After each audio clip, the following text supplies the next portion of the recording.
E aí, pessoal, tudo bem com vocês? Eu espero que vocês estejam maravilhosamente bem e hoje eu lhes trago uma partida lindíssima que foi jogada agora mesmo em um dos eventos mais legais do ano, que é o Norway Chess. Nós temos a Lireza Firouzja enfrentando Magnus Carlsen para abrir o evento. Magnus está jogando em casa e o Firouzja nunca em toda a sua carreira venceu uma única partida clássica contra Magnus Carlsen e tá jogando lesionado, com o pé pra cima, todo machucado, como você já deve ter visto aí nas imagens dele jogando contra o Sinda, contra o Caruana e afins, né?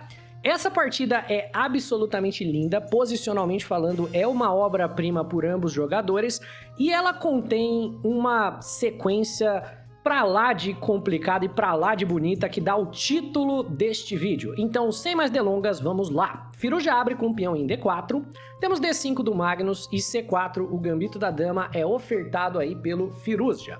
O Magnus recusa o gambito jogando E6, temos cavalinho F3 desenvolvendo, cavalinho F6, cavalo em C3, então até aqui tudo muito normal. E nessa posição, o Magnus joga um lance que é popularizado aí pelo Hikaru Nakamura, né? O Nakamura joga H6 aqui praticamente todas as partidas. E a ideia de você jogar peão em H6 aqui por parte do Magnus é evitar bispo em G5, para você poder jogar bispo B4, que é a Ragosa. Então, se você joga bispo B4 imediato, para parar cavalo E4, se jogaria bispo G5, se H6 a gente toma, né? Então, o peão em H6, ele vem com uma ideia de desenvolver o bispo para B4, depois pressionar com cavalo E4 e afins. Então, A3 por parte do Alireza Firouzja, os dois jogadores jogando aí os profiláticos, partida bastante calma, pelo menos no início. Então, Magnus Carlsen aproveita essa leve perda de tempo do Firouzja e ataca o centro do tabuleiro, jogando o peão na casa de C5. E nós já temos aqui bastante tensão central. Essa estrutura de peões é o que a gente chama de uma estrutura de semi-tarraxe. E o Firouzja decide trocar alguns peões. Peão toma, o Magnus tem a opção, caso queira, de tomar de cavalo, que é menos comprometedor, mas ele escolhe trazer um peão para o centro, que pode ser algo bom ou pode ser algo ruim, dependendo da situação, porque este peão em D, enquanto ele é um forte peão central, ele também pode ser uma grande debilidade. Vamos imaginar que, sei lá, né, bispo em F4, como o Firouzja jogou, se o Magnus joga algo como bispo E7, D por C5 e bispo por C5, ele fica isolado, então pode vir a ser um problema, né? Na partida, cavalo C6 por parte do Magnus, E3 do Firouzja, e A6 aqui por parte do Magnus, evitando o bispo B5, alguma coisa do gênero. Firouzja joga bispo em E2, e é neste momento que o Magnus Carlsen pensa durante quase 20 minutos aí, né? O controle de tempo é 2 horas para cada jogador.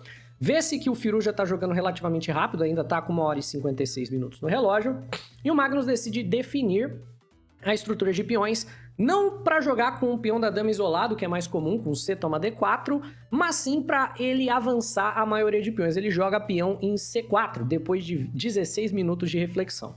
E o que o Magnus está fazendo é jogando para avançar a maioria de ala da dama. Note que o Magnus tem 3 peões deste lado do tabuleiro, Firouzja tem apenas 2. Então a ideia aqui do Magnus ao longo da partida é jogar peão em B5, eventualmente A5, B4, esse tipo de ideia, para gerar um peão passado na ala da dama. E tradicionalmente contra esse tipo de ataque, nas alas, você precisa contra-atacar no centro do tabuleiro, então o Firouzja normalmente vai jogar pro E4, ou, né, alternativamente, ele pode jogar para a maioria de peões que ele próprio possui, montando um ataque no lado oposto do tabuleiro. Tudo bem, o Firouzja tá querendo evitar que B5 venha, ou pelo menos ele tá tentando desacelerar o lance, então ele joga de maneira quase imediata cavalo em E5. Claro, não dá para jogar B5 sem pendurar o cavalo de graça, e este cavalo em E5 ele tem o plus de ser um cavalo incapturável. Você não pode tomar o cavalo por conta do peão fraco na casa de D5. Olha a consequência do C5 e C4 que o Magnus jogou. Se você toma o cavalo, eu tomo de peão, imediatamente tirando o defensor do peão de D, e o peão de D cai na sequência. Por consequência, então, Firouzja estabeleceu um fortíssimo cavalo central, não pode ser capturado, e tá, é claro, evitando os planos de B5 por parte do Magnus Carlsen. A posição é bastante desconfortável para o Magnus. Beleza, vem bispo em D6 aqui do Magnus. Ainda não dá para tomar o cavalo pelo mesmo problema. Firouzja roca, o Magnus roca também, e o Firouzja decide retornar o bispo para a casa de G3, né? Tem uma ideia por trás desse lance que é potencialmente apoiar o cavalo jogando F4, montando o que a gente chama de uma estrutura de muro de pedra. E aqui você vê que há uma diferença bem grande de tempo em ambos os jogadores, né? O Magnus tá com 1 hora e 10 minutos no relógio e o Firouzja 1 hora e 40. E você percebe que o Magnus já tá quase que numa zug, né? O Magnus já tá numa situação que é muito difícil de você encontrar lances para ele jogar. Porque nesta situação, o que você jogaria de pretas, né? Vamos fazer aí um apanhado de ideias. B5 não dá, tomar o cavalo não dá pra jogar bispo D7? Não dá, né? Se você desdefende o bispo, o cavalo F7 ganha um peão. Então, dá pra jogar dama C7, sei lá, alguma coisa assim? Também já dá vantagem para o jogador de brancas, que vai apoiar o cavalo com F4 e vai partir pro ataque com o bispo em F3. E esse peão é muito difícil de defender, né? E o jogador de pretas vai ter muita... vai ser vagaroso aqui o plano do B5, né? Vai ser muito devagar, muito lento o plano do B5 pro Magnus Carlsen jogar. Então o Magnus já gasta 15 minutos no relógio para encontrar bispo na casa de F5 aqui, né? E a máquina não acredita que este é o melhor lance por conta do que o Firouzja responde, peão em F4, apoiando muito bem aqui o cavalo, não dá para você tomar o cavalo. E a ideia aqui do Firouzja, que é uma ideia muito potente, é a ideia agora de eu jogar algo como bispo na casa de H4 e você vai ter uma dificuldade tremenda de você lidar com a pressão em cima do cavalo e a pressão em cima do peão que o cavalo defende, certo? Então, por exemplo, nesta situação, a maneira do Magnus jogar, que é dificílima por sinal, é jogar bispo em C7. Para poder responder a bispo em... Primeiro, para a dama poder defender o peão de D, isso é muito importante. E também para poder responder a bispo em H4 com dama D6, que descrava o cavalo. E, na verdade, você está permitindo aqui ideias de bispo por cavalo, dobrando os peões na frente do rei, e você tem que segurar esta posição. Algo muito parecido com isso acaba acontecendo na partida de fato, e você vê como o peão de D torna a posição do Magnus difícil de jogar. O Magnus então volta a bispo E7, né, para lidar justamente com a pressão no peão através das ideias de bispo H4, pelo menos para se tomar o cavalo você poder tomar de bispo. E aqui ele vai no confessionário e diz que não gosta nem um pouco da posição dele. Firouzja joga bispo em F3, pressionando o peão de D mais uma vez, mas está defendido duplamente. E o Magnus joga torre C8, defendendo o cavalo com a intenção de avançar o peão para a casa de B5. Nessa posição, as brancas estão levemente melhores se encontrarem o único plano aqui para as brancas, né? E é dificílimo de achar as ideias vencedoras, mas as ideias desse tipo de estrutura de muro de pedra normalmente são você atacar na ala do rei, porque você pegou tanto espaço na ala do rei que o adversário não tem para onde colocar as peças. A ideia para o Firouzja é jogar G4, e qualquer lance que de alguma maneira prepare o G4, seja jogar rei H1 para depois tirar o bispo e jogar G4, seja jogar H3 para tirar o bispo e jogar G4, ou seja jogar bispo em 1 para jogar G4, dão a ele vantagem, porque o ataque do Firouzja vem com tempo, e aí as brancas vão conseguir fechar esse bispo, pegar espaço e atacar como se fosse uma Índia do rei. A ideia é algo como bispo em E1, B5, G4, bispo em H7 e F5, e você tem bastante tempo, né, para preparar um ataque a esse rei. Parece loucura mexer os peões na frente do rei, como está mexendo aqui o Alireza Firouzja, mas com o centro tão fechado e com uma vantagem tão grande de espaço, não tem nenhuma maneira de punir o Carlsen, e a vantagem clara para o Alireza. É um plano muito difícil, e olha a vantagem de tempo do Firouzja. 1 hora e meia, praticamente a 50 minutos, ele gasta 15 minutos em torre C1, não era o lance, é devagar, vem B5 aqui por parte do Carlsen, e agora ele gasta 30 minutos igualando o relógio no lance bispo E1, que é a ideia certa, mas agora ele deu tempo demais para o Magnus preparar a defesa. Antes, naquela posição, quando você joga o G4, o Magnus teria que voltar bispo H7. Agora você deu tempo suficiente para criar casas para esse bispo. Como? B4, peão toma, e cavalo por B4 apoia bispo D3. Tá vendo que a gente foi pro tabuleiro de análise, né? Não foi jogada. A ideia seria G4, bispo D3. Você não tem que recuar o bispo. Se você recua o bispo e deixa as brancas fecharem, vantagem branca. Você precisa manter o bispo por aqui. O Magnus fez um cálculo diferente. Ele pensou, em vez de eu jogar cavalo por B4 e apoiar bispo D3, que era a ideia mais correta, eu vou jogar bispo por B4 e eu vou tomar esse cavalo. Então, ao capturar esse cavalo, eu estou eliminando o controle das brancas sobre a casa de E4. Quando o G4 vir, eu tomo e jogo o bispo E4, né? Então, se G4, bispo por cavalo, peão toma de volta e bispo E4 resolve a questão sem ter que voltar o bispo para a casa de H7. Pretas seguram se não estiverem melhores aqui na posição. Por consequência, o Firouzja não joga o G4. O que o Firouzja joga é muito inteligente e é um tema que foi preparado lá atrás. O Firuz já fala, o seu bispo saiu de E7. Eu vou jogar bispo em H4. E de repente a pressão em cima de D5 é tanta que quando eu tomar o cavalo, você vai ter que tomar de peão, esbagaçando a sua estrutura de peões na frente do rei. O Magnus fala, tudo bem, vamos desproteger a casa E4, o bispo toma cavalo, o peão toma, e nós temos dama em D6 saindo da cravada, e nesta posição, a Alireza Firouzja, se quiser, pode tomar o cavalo do Magnus e por conta da pressão em cima do peão, ele vai dobrar os peões na frente do rei do Magnus Carlsen. Mas o Firouzja decide jogar, antes de tomar o cavalo, um lance que vem com tempo e bastante sentido aqui que o Firouzja faz. Ele fala, tudo bem, eu tomo o cavalo depois, eu vou jogar torre A1. Vem com tempo no peão de A. O que o Firouzja não esperava era que nessa posição, Magnus Carlsen ia encontrar um recurso defensivo tremendo, né? A ideia seria aqui, caso você defenda o peão, vai vir bispo por cavalo e a sua posição é muito sobrecarregada, né? Se você jogar algo como cavalo em E7, vamos imaginar, defendendo ali o peão de A e defendendo aqui o peão de D, né? As brancas podem jogar torre A2, dama em A1, então cavalo em E4, dama em A1 segurando o peão de C, adicionando mais uma defesa, um ataque ao peão de A. E a posição do jogador de pretas é totalmente sobrecarregada. Você vê? A dama ela tem que segurar o peão de A, ela tem que segurar o cavalo, ela tem que segurar o peão de D, o jogador de pretas está quase numa zug, qualquer lance natural perde, por exemplo, para bispo por cavalo e torre por peão. É alguma coisa nesse sentido que o Firouzja estava esperando. O que o Magnus joga, no entanto, é o sacrifício imediato do peão de A. Cavalo E4 fala, tudo bem, eu não vou deixar você dobrar os meus peões, pode tomar o peão de A e eu vou segurar a posição com um peão a menos. E é justamente o que acontece. Então, nessa posição, Magnus assumiu um peão a menos, não dá pra tomar em C3, se você toma em C3 você fica pior, né? Por conta de dama em A1, com tempo no cavalo e aplicando pressão aqui ao longo da coluna A. Então não dá tempo de tomar em C3, o Magnus tá argumentando que ele vai jogar com peão a menos mesmo, e ele vai trocar as peças e joga o F6.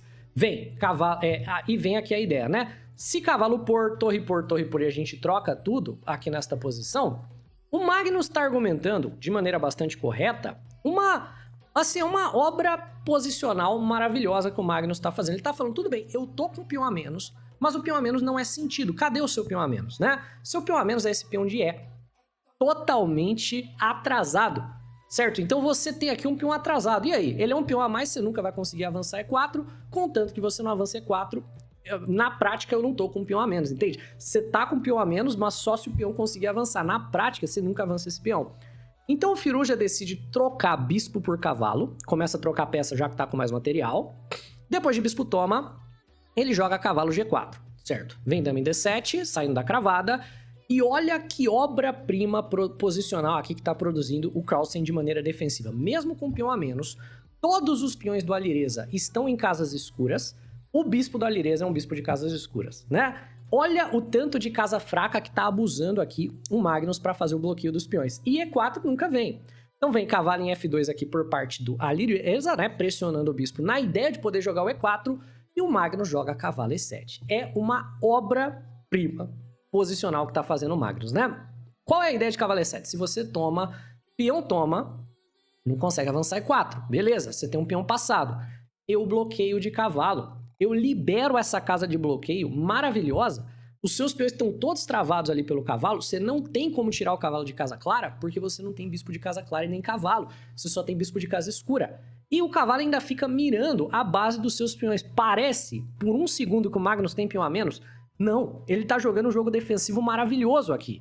Então beleza, o Firouzja joga daminha 2, vem torre C6 querendo trocar as torres, trocam as torres, cavalo toma, peão toma, torre A1 dominando a coluna aberta e cavalo D5. É uma obra-prima posicional defensiva por parte do Magnus Carlsen. Ele certamente vai segurar um empate nessa posição, certo? Vamos lá, bispo em 1 segura o peão de C, torre B8 do Magnus, né? Este cavalo é um alazão e esse bispo é o pior bispo da face da terra, mirando todos os peões em casas escuras, né? Beleza, o Alireza, então, ele vai encontrar um recurso muito bonito, ele joga peão em F5, é um lance muito, vamos colocar assim, comprometedor para abrir uma diagonal para o bispo jogar. Então a ideia é, eu não vou ter todos os meus peões em casas claras, vou abrir uma linha de jogo para o meu bispo, com tempo na sua torre, né? E eu vou arriscar ao mesmo tempo devolver o peão, porque esse peão em F5 é muito vulnerável, se eu tiver que defendê-lo com G4, alguma coisa do gênero, talvez eu me arrependa de jogar. Rei H7 joga o Magnus e dama G4 joga o Firouzja, ameaçando o peão de E4. E nessa posição, a maneira do Magnus jogar, né, é muito difícil, é de jogar pela coluna B. Então ele joga dama D7 e a ideia geral é a seguinte: se toma o peão, você tem que jogar dama B5 e infiltrar em B2.